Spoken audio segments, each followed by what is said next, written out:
আকাশবাণী কলকাতা, জেলার চিঠি। বীরভূম থেকে পাঠিয়েছেন আমাদের সংবাদদাতা চন্দ্রনাথ বন্দ্যোপাধ্যায়। বীরভূমের বিভিন্ন স্থানে গতকাল 10ম আন্তর্জাতিক যোগ দিবস উদযাপিত হল। বিশ্বভারতী প্রতিবারের মতো এবারও যোগ দিবস পালন করেছে বলে জানিয়েছেন বিশ্বভারতীর ভারপ্রাপ্ত উপাচার্য অধ্যাপক অরবিন্দ মণ্ডল। গতকাল সকাল 7টায় উপাসনা গৃহের উল্টো দিকে পুরনো মেলার মাঠে যোগব্যায়াম করেন বিশ্বভারতীর ভারপ্রাপ্ত উপাচার্য, কর্মসচিব সহ বিভিন্ন বিভাগের অধ্যক্ষ, অধ্যাপক, ছাত্র, কর্মী, অন্যান্যরা। মূলত বিশ্বভারতীর শারীর শিক্ষা বিভাগ, যোগ ও বিজ্ঞান বিভাগের উদ্যোগেই নানা কর্মসূচি নেওয়া হয়। এনএসএসের পড়ুয়াদের উৎসাহ ছিল চোখে পড়ার মতো।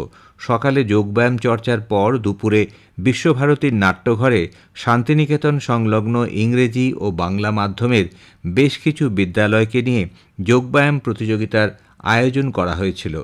কিছু বিদেশি পড়ুয়াও এদিন যোগব্যায়াম করেন। তার পাশাপাশি 15 বেঙ্গল ব্যাটালিয়নের উদ্যোগে বোলপুর শহরের বিভিন্ন বিদ্যালয়ের এনসিসি ছাত্রছাত্রীরা যোগব্যায়াম করেন।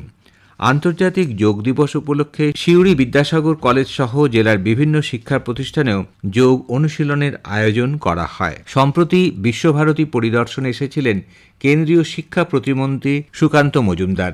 বিশ্বভারতীর রথীন্দ্র কৃষি বিজ্ঞান কেন্দ্রে প্রধানমন্ত্রী কিষাণ সম্মেলনে যোগ দেন তিনি। অনুষ্ঠানে কৃষকদের সম্মানিত করা হয়। সুকান্ত মজুমদার বলেন, বিশ্বভারতীর পরে অনেক কেন্দ্রীয় বিশ্ববিদ্যালয় তৈরি হয়ে তারা অনেক এগিয়ে গিয়েছে। এটা অত্যন্ত চিন্তার বিষয়। বিশেষ করে বিজ্ঞান গবেষণার ক্ষেত্রে অনেক কেন্দ্রীয় বিশ্ববিদ্যালয় বিশ্বভারতীর থেকে এগিয়ে রয়েছে।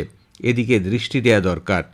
বিশ্বভারতীতে স্থায়ী উপাচার্য শীঘ্র আসবে বলে তিনি জানান। ফেলে দেয়া বিভিন্ন ওষুধ দিয়ে বীরভূমের রামপুরহাটের প্রসেনজিৎ মণ্ডল তৈরি করেছেন বিভিন্ন মাইক্রো আর্ট। মাইক্রো আর্ট শিল্পী হিসেবে ইন্টারন্যাশনাল হিউম্যান ওয়ার্ল্ড রেকর্ডে নাম তুলেছেন রামপুরহাটের এই শিল্পী। নিষ্ঠা, ধৈর্য ও কঠোর প্রচেষ্টাকে কাজে লাগিয়ে কখনো মেয়াদ উত্তীর্ণ ট্যাবলেটে খোদাই করেছেন রবীন্দ্রনাথ ঠাকুর, দশভুজা দুর্গা, গণেশের মূর্তি, কখনো আবার একটি চালের ওপর টাইটানিক জাহাজ। গত 22শে মে ইন্টারন্যাশনাল হিউম্যান ওয়ার্ল্ড রেকর্ডের বেস্ট মাইক্রো স্কাল্পচার আর্টিস্ট খেতাব জয় করলেন তিনি। আর্ট কলেজের ডিগ্রি ছাড়াই একের পর এক রেকর্ড তার ঝুলিতে এসেছে একাধিক পুরস্কার ও সম্মান। 2023 সালে সারা ভারত প্রতিযোগিতায় প্রথম স্থান অধিকার করেন মাত্র 1.4 সেন্টিমিটারের মেয়াদ পেরোনো প্যারাসিটামল ট্যাবলেটে সূক্ষ্মভাবে খোদাই করে মহিষাসুর মর্দিনী দুর্গা তৈরি করেছিলেন 32 বছর বয়স্ক প্রসেনজিৎ।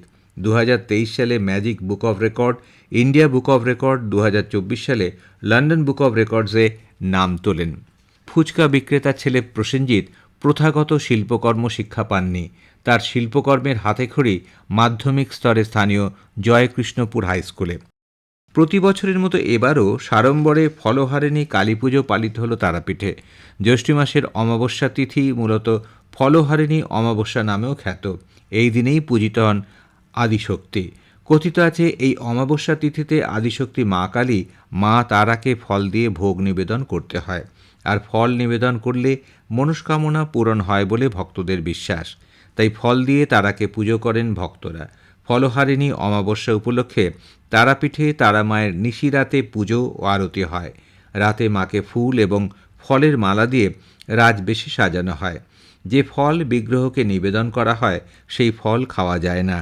ফলহারিণী অমাবস্যা উপলক্ষে তারাপীঠে আরতি হয় 3 বার। মা তারাকে ওই দিন 2 বার ভোগ নিবেদন করা হয়।